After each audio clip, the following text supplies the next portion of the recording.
Kari me kalo tile 18 san 2025 an balima bamanankan mɛnnaw Mali kɔnɔ ani Mali kɔ kan ni kuma in b'a sɔrɔ minnu sigilen bɛ jabaraniw kɔrɔ an b'a ladɔnniya k'a fɔ ni an ka bamanankan kunnafoni waatiw ni y'a selen ka sanga ni ɲɔgɔndan san baara kuncɛ ɲɔgɔndanw ye kalansow la o siratigɛ fɛ kalanso ɲɛmaw a ka ja ka tɛmɛ ni minisiriso min ka baara ɲɛsinnen bɛ kalanko ma Mali jamana kɔnɔ n'o ye ministère de l'éducation nationale u ye don kɛrɛnkɛrɛnnen sigi sen kan k'o kɛ farikolo ɲɛnajɛ min bɛ kɛ sababu ye fɛn min ye yurukuyuruku olu minnu bɛ ye kalanso kɔnɔ ka bɛn ni kalankuncɛ ɲɔgɔndaw ye yaasa f'u ye se ka siri o danna baara kofɔlen a kɛrɛnkɛrɛnna minisiriso min ka baara ɲɛsinnen bɛ kalanko ma Mali jamana kɔnɔna na yaasa fɛn min ye kalandenw ani kalanden somɔgɔw hakaja fo ka se ekɔli karamɔgɔ bɛɛ lajɛlen k'i jɔ i jɔyɔrɔ la yaasa fraude o bɛ se ka kɛlɛ ka bɔ an ka examen olu kɔnɔna na cogo min na baara kofɔlen kɛra ka bɛn sibiri mɛ kalo tile 17 san 2025 ma a kɛra stade Mamadu Konate la Abdou Karim Sako ale bɛ walawalali kɛ a ko la. Ni farikolo ɲɛnajɛ n'a bɛ tali kɛ taama kan a hakilila bɔra an ka dugumakalan minisiriso yɔrɔ laɲini min b'a la o de ye k'a fɔ an ni san kuncɛli tɔ ma janbilen kalanko nasiraw la n'o ye defu ni bakiw n'a ɲɔgɔnna wɛrɛw ye ka bɔ ka ladilikan di kalandenw ani kalanden somɔgɔw ma ani maa o maa n'o sen bɛ nin baara in na ka se ka maaw ladi k'a fɔ kalanso ye dɔnnikɛyɔrɔ de ye dɔnni ɲiniyɔrɔ de don wa examen minnu bɛ kɛ n'o ye defu ni bagi n'a ɲɔgɔnna wɛrɛw ye sɛbɛkɛyɔrɔ de don namara tɛ a di maa ma a sujɛw kana taa u yɛrɛ sɔrɔ bɔlɔlɔ sanfɛ dugumakalan minisiriyaso ye nin hakilina ta a n'a baaraɲɔgɔnw jamana gouvernement minisiriso wɛrɛw la ka maaw sensibiliser k'u kunnafoniya k'a fɔ namara tɛ foyi ɲɛ adamaden na kabini karamɔgɔw la ka taa se ekɔliden somɔgɔw ma u bɛɛ lajɛlen farala ɲɔgɔn kan ka na nin baara in laɲɛnamaya nisɔndiya kɔnɔ ani kunnafoni kama k'an kana tagama ko k'a yira denmisɛnninw na k'a f'u ye ko examen min bɛna kɛ a ka kɛ hakilisigi kɔnɔ a ka kɛ basigi kɔnɔ a ka kɛ lafiya kɔnɔ bɛɛ ka da i yɛrɛ la parce que jaabi minnu bɛna sɔrɔ o jaabi ninnu tɛ da Mali dɔrɔn kɔnɔ jaabi ninnu bɛ taa kɔfɛ ni denmisɛnnin ninnu taara n'an ka diplôme ye u kana maloya parce que u bɔra ka kɛ examen min kɛ u yɛrɛ de y'a kɛ fili ta la donc o ko d'abord de kama namara kana kɛ bɛɛ ka bila à l'aise bɛɛ ka taa don classe kɔnɔ i lafiyalen parents d'élèves bɛɛ k'i den hakili sigi bɛɛ k'i den hakili sigi promotrice ninnu ni an ye wuli ka jɔ ni jɔ ni fɛn na a bɛɛ ye denko ye a bɛɛ ye kalanko ye donc an b'a ɲini bɛɛ lajɛlen fɛ bɛɛ k'i denw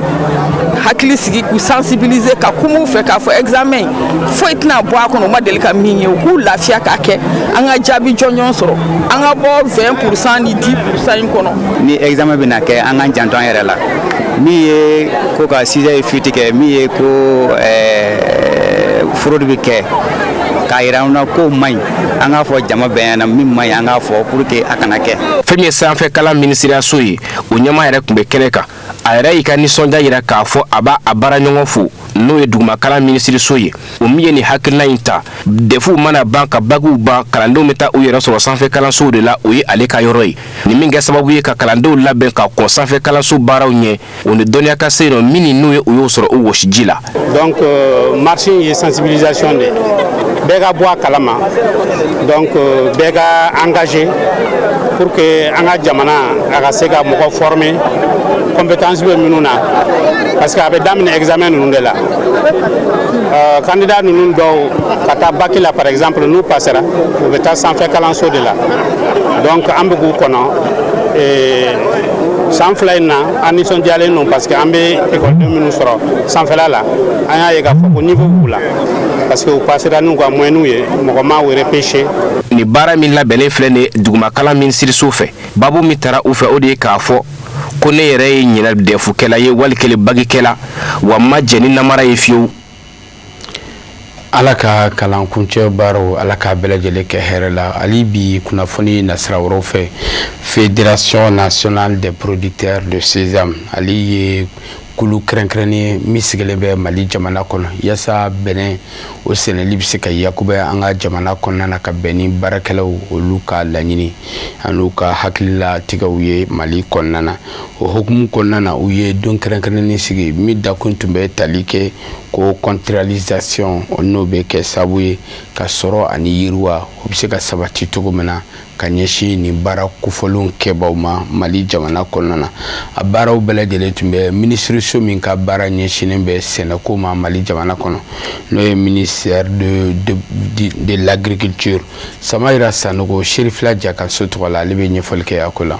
A labɛnna bɛnɛ sɛnɛbaw ka faraɲɔgɔn kluba Fédération nationale des producteurs de sésame du Mali olu de fɛ don minnu n'o ko a ma promotionnel a laɲini de ka se ka lakodɔnni kɛ ka ɲɛsin bɛnɛ sɛnɛni ani a lakodɔnni a ka ja a nafa ma Mali jamana kɔnɔna na. A baaraw kɛra sababu ka bɛnɛ baaraw ɲɛdɔnbaw kamaru ɲɔgɔn na janko ka se ka jɛ ka hakili fɔlɔfɔlɔ jijalen kɛ walasa baara in ka se yiriwa anw ka jamana kɔnɔna na. Ni ko sɛnɛkɛla n'i b'a sɛnɛkɛla yɛrɛ y'a ka sugu fɔlɔ ye n'i t'a dun i b'a feere ne b'a dun e ka sugu don parce que ne m'a sɛnɛ i b'a san donc sɛnɛkɛla o ye a fɔlɔfɔlɔ ye. Sɛnɛkɛla kɔfɛ sannikɛla n'i ye fɛn sɛnɛ ni sugu t'a la e t'a dun maa wɛrɛ t'a san i b'a sɛnɛ dabila donc an tɛ se ka taa ka ɲɔgɔn to. Bayɛlɛmanikɛla ka a don da kɔnɔ ka kɛ ka farikolo nafa ni a ti bayɛlɛma a tɛ se ka don a kɛ dunfɛn ka kɛ ka farikolo nafa. Donc nin bɛɛ lajɛlen de ye walew ye ni an b'a dɔn a bɛ kɛ nka a bɛ kɛ hakɛ dɔw la ni bɛnkan donna ani ɲɔgɔn cɛ ka bɛnkan sɛbɛnw don ani ɲɔgɔn cɛ o b'a to bɛɛ lajɛlen bɛ se k'i ka baara kɛ a kɛcogo la k'i ka nafa sɔrɔ a la. Ka sanga ni o ka ɲɛfɔliw ye bɛnɛ sɛnɛni bi Mali jamana kɔnɔna na yiriwa caman bi a la nka o tɛ olu bali hali bi o ka fɛɛrɛ ni dabalokɔrɔw sigi sen ka janko do ka se ka fara o yiriwa kɔtigɛbali kan. Bamananw ko ten ko i tɛ se ka taa ka maa min to n'i ye bolifɛn sɔrɔ ni m'o tilen n'a cɛ i bɛ t'i jɔ k'a tigi kɔnɔ dɛ. Donc an b'o de la walasa an k'an bolo di ɲɔgɔn ma ka baara ni sabati ka kɛ taabolo ye an ka sɛnɛ sira bɛɛ lajɛlen fɛ. Bɛnɛ an bɛ bɛnɛ kɛnɛ kan nka contractualisation kɔni o kɔni ye sɛnɛfɛn bɛɛ lajɛlen ye. Aw ɲɛ b'a la malo bɛ yan kaba bɛ yan an ka sɔrɔ mɔnɔ sira fɛn fɛn n'o ye sɛnɛ sira ye a bɛ maa dɔ bɛ yan nɔ wali u ka nɔnabilaw bɛ yan. Donc an bɛ contractualisation de ka se k'o kɛ taabolo ye an ka sɛnɛ n'an ka sanni n'an ka bayɛlɛmani kɔnɔna na. A ka nun dɔ kɔrɔfɔw la Mali jamana minisiri min ka baara bɛ taa ka ɲɛsin sɛnɛko kɔɲɔbɔli ma ni baara yɛrɛ bonya kunta mɛn ka di mɔ a ye foli ni taritari kɛ ka ɲɛsin ni kɛnɛ in labɛnbaw mɔ ni ka laban k'a yira k'a fɔ ale ka minisiriso o na o seko ni o damayira kɛ o dɛmɛ na janko o ka laɲiniw ka se ka sabati. O hakilina kelenw kɔnɔna na a labanna ka ɲini o fɛ o ka hakili fɔlɔfɔlɔw jijalen kɛ ni baara kɔfɛ ninnu kɔnɔna na janko o bɛ taa kuncɛ yɔrɔ o yɔrɔ bɛn ka kɛ fɛn dɔw kan olu labarayali ka se ka nɔba ye bɛnɛ sɛnɛni na Mali jamana kɔnɔna na. A bɛ ka sɛnɛ nka est-ce que sɛnɛkɛlaw bɛ ka nafa sɔrɔ wa? A bɛ ka sɛnɛ est-ce que minnu b'a san k'a feere olu bɛ ka nafa sɔrɔ a la wa? A bɛ ka sɛnɛ est-ce que minnu b'a bayɛlɛma olu bɛ ka nafa sɔrɔ a la wa? A bɛ ka sɛnɛ est-ce que an ka jamana yɛrɛ bɛ ka nafa sɔrɔ a la wa? A bɛ ka sɛnɛ est-ce que bɛnɛ yɛrɛ kɛn bɛ sababu ye k'an ka jamanadenw don baara la walasa u ka se ka baara basigilen sɔrɔ wa? Est-ce que o bɛ ka kɛ wa? Donc ninnu bɛɛ de ye an bila k'a fɔ an filɛ nin baara min na nin ye ni Ala ye nin baara in ɲɛ an bolo ni an yɛrɛw ka diɲɛ ye an b'a ɲini k'a fɔ ko n'an bɛna kiimɛnni kɛ nin baara in na sɔmiya mana na tɛmɛ an ka se k'a fɔ ko bɛnɛ a bɛ lahalaya min na o ye ɲumanɲumanba ye. An b'aw ladɔnniya k'a fɔ baaraw labanna ka kuncɛ ni munumunu salo dɔ kɛlen ye min ɲɛkun yɛrɛ tun bɛ Mali jamana minisiri bolo min ka baara bɛ taa ka ɲɛsin sɛnɛko mɔ walasa ka taa ɲɛda sɛnɛfɛnw caman kan minnu n'a mɛn yira baara in senfɛ ɲɛfɔli ka laban ka kɛ o ye yiralikɛlaw fɛ. Yasa ka se ka silamɛya dɛmɛtɔ Ansaru minnu bɛ ba numanbolo yan fan fɛ n'an b'a wele ko section de rive gauche ka se k'u ka dɔnniyataw kawariya ka u hakilinaw ladon ka bɛn ni tɔn ka laɲinibaw ani tɔn labaara cogo ɲuman ye tɔnden bɛɛ lajɛlen fɛ cɛ ani muso o hukumu kɔnɔna na u ye dɔnni kawariali kɛnɛ sigi sen kan ka ɲɛsin sous section ale ni komitew ma ka bɔ Bamakɔ rive gauche la baara kofɔlen a kɛra tile fila kɔnɔna na a sɛbɛkɔrɔ jidira ka bɛn ni tɔn ɲɛmɔgɔ hakaja fo ka se tɔnden cɛman ani musoman ka bɔ rive gauche la u bɛɛ lajɛlen ka ɲɔgɔn sɔrɔ ka sanga ni jumadenw Bamakɔ faba kɔnɔ ADN Mali ale jabala la Bankɔni Jankinɛbugu la sigida fɔlɔ la Sherifila Jakanso tɔgɔ la Abibatu Kɔnta ale ni Bakari Kone olu kɛra baara kofɔlen sere. ni tile fila dɔnta kawuriyali kala min kɛlen filɛ ni a hakilina ɲuman bɔra section Bamako rive gauche maaw la a bɛ don kadara mun kɔnɔ o de ye ka faamuyali sɔrɔ alisilamɛya dɛmɛtɔ ansari yɛrɛ kɔnɔnaw la fo ka taa se fɛn o fɛn b'a la ni u bɛ se ka ɲɛ sɔrɔ la k'o bɛɛ lajɛlen dɔn ni maa caman nimisi wasara formation hukumu kɔnɔ. Bi lajɛrɛ ye lakɔkɔli de ye n'an ko ma ko formation an ka sous-section ɲɛmɔgɔw président secrétaire ni trésorier ni investissement ani olu ka formation ye ka tila k'u lakɔkɔ sous-section responsable ka fara section yɛrɛ bureaudenw kan. Laɲini ye mun ye komi baara in ye si baara de don tɔn ka se ka ɲɛdɔn a sariya sɛbɛnw ka se ka ɲɛdɔn baara kɛcogo ɲuman ka se ka ɲɛdɔn tɔn ɲɛmɔgɔw fɛ. Baara in ye tile fila baara ye an ye faamu min sɔrɔ a la a bonyana kosɛbɛ. An ye tile fila min kɛ an ye fɛn dɔn an tun tɛ mun dɔn sabu mɔgɔ nana former mun bɛ tɔn kunun dɔn a b'a bi dɔn a sini fana ɲɛsigi jɔrɔ bɛ a la. O la an ye fɛn caman faamu kosɛbɛ an kɔfɛ mɔgɔw ni anw yɛrɛ an ye caman faamu bureaudenw an tun tɛ minnu dɔn. Ni formation ba min kɛra tile fila kɔnɔna na an balakaw fana ma to kɔ u fana bɔra k'u ka nisɔndiya yira fo ka taa se weleweleda ma musolakaw ye u kana to kɔ ni baara sugu ninnu na bari a dabɔkun ye faamuyali caman ka sɔrɔ tɔn yɛrɛ dɛmɛli hukumu kɔnɔna la. Formation in kɛkun de k'an lakalan an bɛ baara min na tɔn ka bureau sigilen kɔnɔna la an bɛ baara min na i kɛra président ye i kɛra secrétaire ye i kɛra président danga ye ani wari maralaw bon ani a tɔw bɛɛ lajɛlen i bɛ place fɛn o fɛn na a bɛɛ de dɔ bɛ ka ɲɛfɔ la i kan ka min kɛ i kan ka jɔyɔrɔ minnu ta i kan ka baara minnu kɛ i n'a fɔ k'i ka baaraw kɛ cogoya min na olu de bɛ ka ɲɛfɔ an ɲɛna an ye nafaba de sɔrɔ a la alhamdulilayi an bɛ u fo kosɛbɛ nafaba de yera baara in kɔnɔna la parce que e bɛ baara la e t'a dɔn e kan ka kɛ cogoya min yɛrɛ la tiɲɛ la nafa sɔrɔ man di o la o la i bɛ baara min na n'i y'o ɲɛdɔn kosɛbɛ o de ye nafa ka bon baara bɛ ɲɛ kosɛbɛ wa kuma bɛɛ an ka mɔgɔw an ka ɲɛmɔgɔw bɛ to ka laɲini ka ni sigi laɲini an ka komitew bɛɛ bɛ na ani an ka section mɔgɔw. Alisilamɛya dɛmɛtɔn Amisari bolo fara bɛ Bamakɔ sigida fɛn o fɛn la u bɛɛ lajɛlen maa dɔ ye kɛnɛ sɔrɔ ni ka na ni formation in baaraw kɛ min na formateur yɛrɛ ni o ye maa min tun bɛ ka kalan k'u kun a bɛ ɲɛfɔli kɛ u ye modèle minnu ni minnu kalan. A fɔlɔ a bɛ fɔ mun de ma ko tɔn n'i ko tɔn ma ko jɛkulu du yɛrɛ jɛkulu dɔ de mais du tɛ tɔn ye dugu ye jɛkulu ye dugu yɛrɛ tɛ tɔn ye mun de ye tɔn ye an ye tɔn kalan tɔn kɔfɛ an nana ansardine yɛrɛ de kalan sa ansardine ye mun ye ansardine ka yeta ye mun ye ɲinan ko san 200 ansardine kun ye mun de ansardine ka ɲinifɛn ye mun de ansardine sigilen bɛ hakilinaba jumɛnw de kan ansardine bolo dalen bɛ cogo di ani ansardine maralen bɛ cogo di ka bɔ sanfɛ ka na fo dugu ma an tilar'o la wagati min an nana module sabanan attaquer n'o de ye association forte tɔn ŋana tɔn bɛ yen tɔn dɔ ye ŋana ye tɔn dɔ ye comme i n'a fɔ i ye mɔgɔ mugu cɛ ka kɛ mɔgɔ foroko kɔnɔ ɔ ŋanaya o sigilen bɛ se 4 kan tɔn ka ŋanaya an y'u kalan o la o ŋanaya yɛrɛ ti di maa si ma tɔn si ma ala fɛ fu f'i ka baara 5 kɛ an y'u kalan o baara 5 fana la an tilara o la wagati min an nana an ka walanda 4nan daminɛ n'o de tɔn ɲɛmaa maa 23 bɛ kelen kelen n'a ka jɔyɔrɔ ye mun de an tilalen ko o la an nana tɔn ɲɛmaa maa 23 bɛ kan ka sɛbɛn jumɛn de lafa u kan ka sɛbɛn jumɛn de produit u ka place la. Hakilina jiginna k'a da u tulo kan ka fɔ ni dɔnta kawulali kɛnɛ min sigira tile 2 kɔnɔna na ko maa caman y'a yira k'a fɔ u ye faamu sɔrɔ ni olu fana bɛ na taa tɔw kalan fo ka taa se ladilikanw ma kɛnɛ yɛrɛ kuncira ni documentw dili. An bɛ taa Kulikɔrɔkaw fɛ yen nɔ ka sanga ni kira sanuman ale denmuso Fatima Taw Zahara ale ka bangeni nisɔndiya n'a muɲa wajulu suba sigira sen kan Kulikɔrɔkaw fɛ yen nɔ ni a hakilina ɲuman bɔra madame Arama Nani Wanna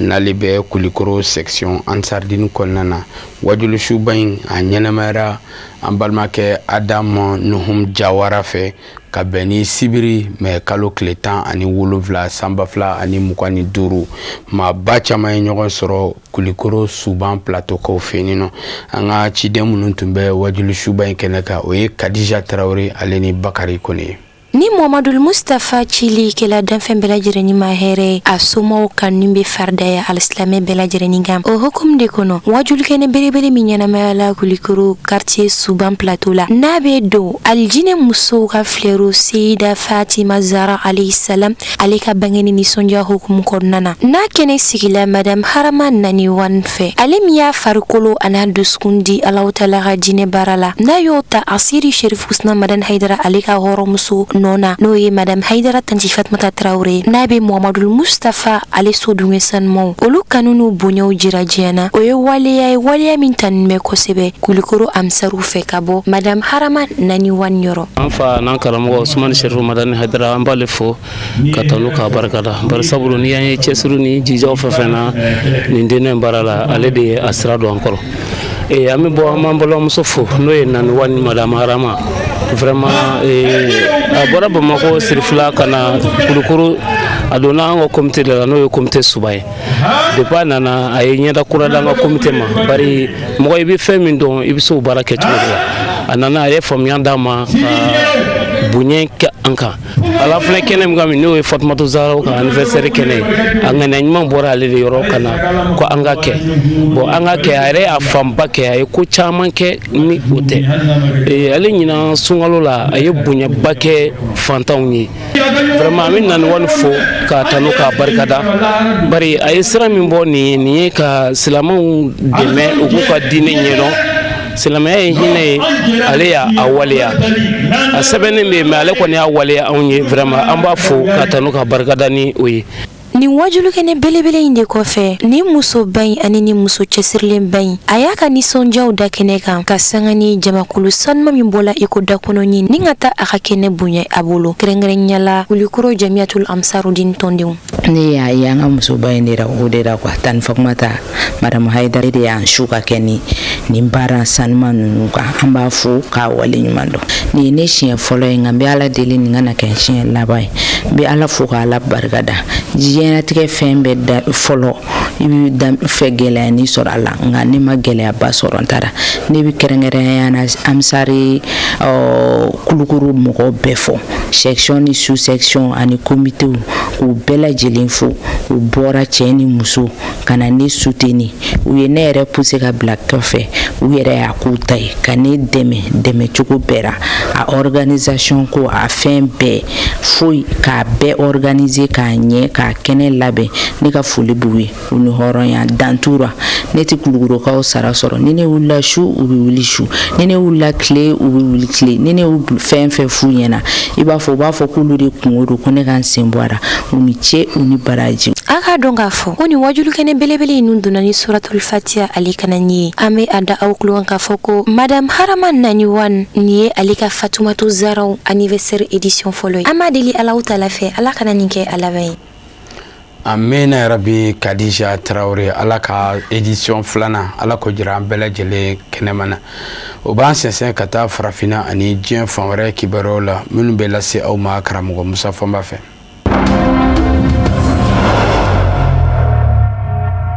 Burkina Faso jamana ni Senegali jamana bɛ jɛ k'u tɛgɛ di ɲɔgɔn ma lakanabaliya min bɛ farafina tile bi yan fan fɛ kɛrɛnkɛrɛnnen ɲɛna cɛncɛn ka jamanaw na n'o ye jarawelilaw ka lakanabaliya ye k'a kɛlɛ. Senegali jamana minisiri ɲɛma Usmani Sonko ka bɔɲɛ Burkina jamana kɔnɔ ani Burkinama ɲɛmaw ka bɛnkan kɛra o de ye k'a fɔ don nataw la u bɛ kunnafoniw jari u ni ɲɔgɔn cɛ jarawelilaw kan ka kɛlɛ siraw minnu ka ɲɛfɔli kɛ ɲɔgɔn ye o rɔ ka jɛ ka baaraw kɛ ɲɔgɔn fɛ. Minisiri ɲɛma Usmani Sonko ka bɔɲɛ bɛ taa kunjɛ kuma min u ye foroba laseli kɛ k'a fɔ hakilinaw ye kelen ye. Jamana filaw b'u k'a di ɲɔgɔn ma k'a fɔ jarawelilaw kɛlɛli dafɛ maramafɛn misɛnninw kuma bɛɛ olu ka ye furanjɛrɔ Senegali ni Burkina cɛ n'o fana bɛ na ni lakanabaliya tɔ bonyani ye k'u b'o kɛlɛ. Walejugu minnu fana bɛ kɛ jamanaw ni ɲɔgɔn cɛ walejugu kɛbaw fɛ maramafɛn jago bɛ o rɔ minfɛnjugu jagoli bɛ o rɔ k'u na jɛ ka nin bɛɛ kɛlɛ ɲɔgɔn fɛ. N'a ma ɲɛ k'a fɔ jarawelilaw kɛmɛ farati ye bi anga konomo ka jamana nunu nga nyeta do ngalamana Burkina ni Senegali jamana nyamaw ye ajira ka fo ubu fanga fara nyonga ninga kele ninga laba ka welebla jenselege nani setigi jamana umo jamana flawa ka chesiri uminunge jenselege nani setigi jamana ku fanga fara uka Senegali ka ko ministre nyama Ousmane Sonko aya ira ka fo Burkina jamana be kele mi nabi no ye yere nyingele lakana baliya kele ko Burkina jamana de unga do ka fo Senegali jamana de unga niya be ufe ko ino o Burkina Faso jamana kele kono tashi bla yoro kerengere ni njora Burkina jamana nyama koro ye jamana nyama koro mingera buluma da yoro ye farafina bela jelemo wale kele jiemamo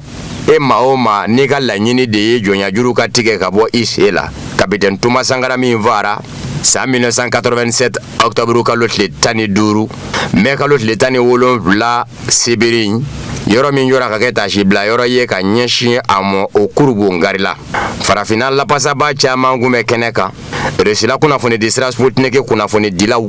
olu sera ka dalaka minunzoro ka bo farafina la pasaba yoro olu de leninyi Burkina ka ka ministre nyama yeresa no yerim talba Jean Emmanuel Ouedraogo ye aya jira ka fo ninda shibla yoro kura min jole le Thomas Sankara tokola aba hakilina segini de kofo Burkina jamana kono ka ke ka Burkina jamana labara ana nofe matani vlau minu njera ka fanyon ve sa 1987 octobre ka lotle tani duru Senegal jamana ministre nyama mingume bonyana Burkina jamana kono Ousmane Sonko ya ira ka fo Burkina jamana nyama koro capitaine Thomas Sankara Burkina jamana damate a hakilina e jien fa bela jele de labo ako akashidon ka fo capitaine Thomas Sankara Burkina ka de damate bi farafina bela jele de du Senegal jamana de capitaine Thomas Sankara ye Chadi jamana de do Ghana jamana de do dakurunya kele farafina jamana be de do farafina jamana ere fenete jienye fe maoma be ni be wulika jola ko bingembi ka kite jeni tonyoni ika maye capitaine Thomas Sankara ye ko o mirina inde be bido inge domba ye bela jele bolo jien kono Ousmane Sonko Senegal jamana ministre nyama ko akaka farafina jamana ukono ma minu nye wulika joke farafina ye ube balola wale kele usara ka fere uke mi se ka do bi jo farafinde un hakilife ukake buluma da yoro ye serekulu bulo serekulu minu mitugutugu nyona nu ko mako generation ko ba o ko o degun de be farafina ka mao mama na farafina keleke nyinembi laba ka ke uko nazarala sedigi jamana minu meka nyini ka farafina julimi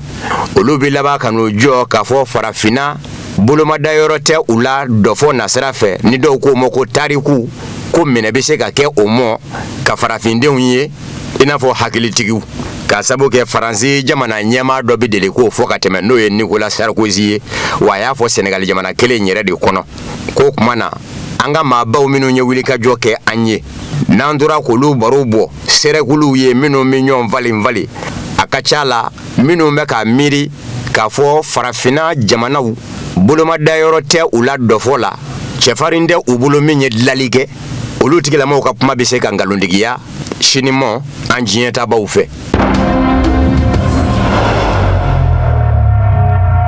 Chadi ka uka ministry doye ajira ka fo Chadi jamana ka do farafina cheche kana jamana sababu ka jekulu Alliance États du Sahel AES la manga ke toro yi na kera ke fenyi refende nye ka bo ako akaka hakili jagabo ka ke aka koni Chadi jamana sera ka do AES kono fenyumando ninye Chadi ka uka ministry ka kuma ye ministry mimbe kuna foni ngo kuna ko Gassama Sheriff Mahamat kuna foni Dido Simve kuna foni Disra Domo ako ko ni jatemene kaka akonga kabini kele ale kerenga hakilina du na kera fenyumando obibo ale redila akoba o Alliance des États du Sahel AES jekulu memese ka farafinde umvara nyonga ka hakili jagabo ke farafinya nasara ere kono ka soro wali hakilina maboko ka kana mo malasa ako ni ale nyininga kaka AES ka walangata ka se farafina jamana chama mo Chadi ka ministry ya ira ka fo oluka jamana nyama ere no ye Mahamat Idriss Déby adayele ka tugu akofo jonya juru ka tige ka bo Chadi jamana sila sira bela jele feneka akode koso Faransi jamana keleche ugwena afe ngalibi sira wore ubi minu ngele ka nga ke Chadi jamana nyama ufe ko faransigaw ka wari dilanlen min bɛ ka dun farafinw fɛ bi n'o ye faransi fa ye o bɛɛ rɔ Cadi jamana sɔrɔ o bɛ se ka kɔrɔta cogo min o bɛɛ rɔ Cadi jamana se k'a ye a ka dugujukɔrɔ nafa sɔrɔ siraw la o fɛnɛ bɛɛ rɔ Cadikaw ka minisiri ka nin kɔrɔfɔ in a bɛ tali kɛ Burukinakaw ka jamana ɲɛmaa kapitɛni Ibrahim Traoré ka kuma dɔ de la kapitɛni Ibrahim Traoré y'a yira k'a fɔ Alliance des États du Sahel AES jɛkulu farafina cɛcɛ kana jamanaw ka jɛkulu bolomada yɔrɔ don k'a fɔ farafina jamanaw bɛ se ka fara ɲɔgɔn kan k'a sɔrɔ u dajuru tɛ setigi jamana bolo a ko wa k'o de kosɔn n'i ye farafina jamana caman denw da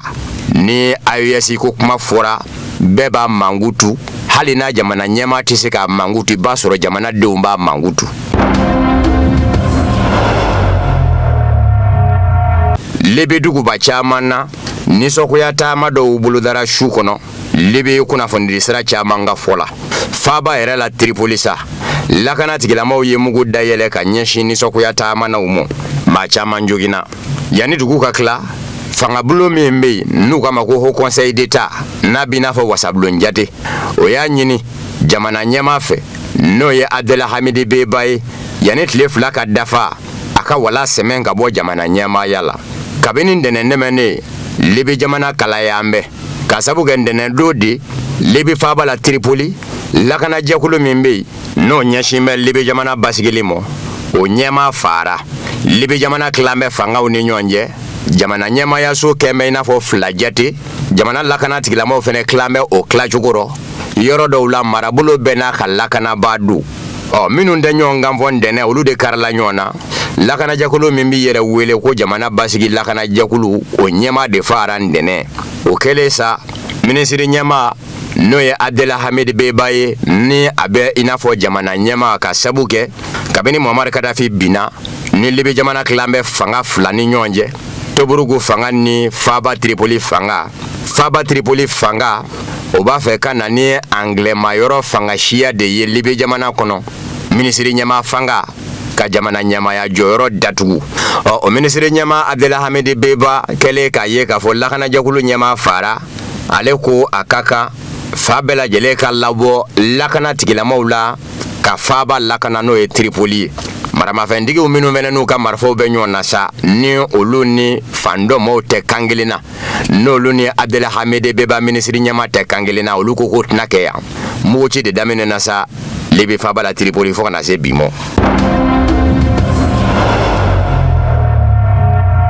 Amerikikaw ka minisiri min ɲɛsin bɛ Ameriki ni jamana wɛrɛ ni ɲɔgɔn cɛ ko ɲɛɲɛnabɔw ma Marco Rubio a n'a tɔɲɔgɔn minisiri Rusila Sergei Lavrov sigikafɔ min kun bɛ senna Turki duguba la Istanbul Rusila ni Ukraine cɛ mankan bannen kunka u fila jɛra k'a jira k'a fɔ baara kɛcogo y'u ja kɔrɔfɔ mɛnna ka bɔ Amerikikaw ka minisiri ka babu sentigi da a ko minisiri ka kumaw la minisiri y'a yira k'a fɔ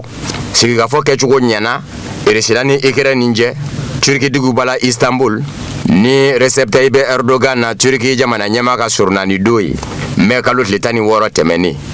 ko Ameriki jamana ɲɛmaa Donald Trump a ka laɲini ye fɛn min ye o ye mankan min filɛ Rusila ni Ukraine cɛ k'a ban ko kumana ko Donald Trump kɛn bɛ ka fɛɛrɛ min dajira n'o bɛ kɛ mankan banna ye ko a ka kan fan filaw k'o minɛ mais kalo tile 16 tɛmɛnen tuma min na sigikafɔ bɛ senna Rusila jamana ni Ukraine cɛ Turki duguba la Istanbul fan filaw sɔnna kɛlɛ kɔnɔ minɛnenw minnu kɛra kɛlɛcɛw la u ka falen ɲɔgɔn na bɛɛ ka ba kelen labila i ka fa fɛ u ka taa faso la o fɛnɛ sera ka sira sɔrɔ Ameriki jamana minisiri y'a yira k'a fɔ o kɛra fɛn ye min diyara a ye min ɲini bɛ Rusila ni Ukraine fɛ sa o ye Ameriki jamana a ye kɛlɛba fɛɛrɛ min dajira n'a bɛn b'i ma i k'o dajira Ameriki jamana la n'a ma bɛn i ma i sago y'a ka kɛ cogo min ye i k'o dajira Ameriki jamana la yanni sigikafɔ wɛrɛ cɛ Rusila jamana ciden min kun bɛ sigikafɔ kɛnɛ kan ni Vladimir Putin yɛrɛ ka kɔrɔsigi don jamana ɲɛmaayaso la Rusila Vladimir Medensky o y'a yira kunnafonidilaw la k'a fɔ Turki jamana sigikafɔ Rusila ni Ukraine cɛ Ameriki jamana sababu la ni Turki jamana ɲɛmaa Recep Tayyip Erdogan ka surunani don ye Rusila yanfan ye wasa sɔrɔ a taacogo la.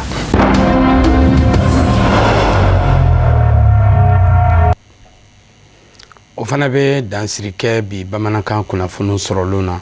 minnu farala ɲɔgɔn ka kunnafoni di so ɲɛmɔgɔya so fɛ ka lase aw ma ka bɛn ni nin waati kofɔlen ka foli kurakuraya ka ɲɛsin an filɛbagaw n'an kanubagaw Mali kɔnɔ ani Mali kɔ kan k'a jira k'a fɔ sisan ni an wulila fɛn min ye Dawuda Tarawele Bokele ale ni Boubacar Tarawele Infri u n'u ka maa welelen sans langue de bois olu bɛna ɲɔgɔn sɔrɔ sɔɔni yan'o cɛ aw k'an bɛn diɲɛ waati wɛrɛ.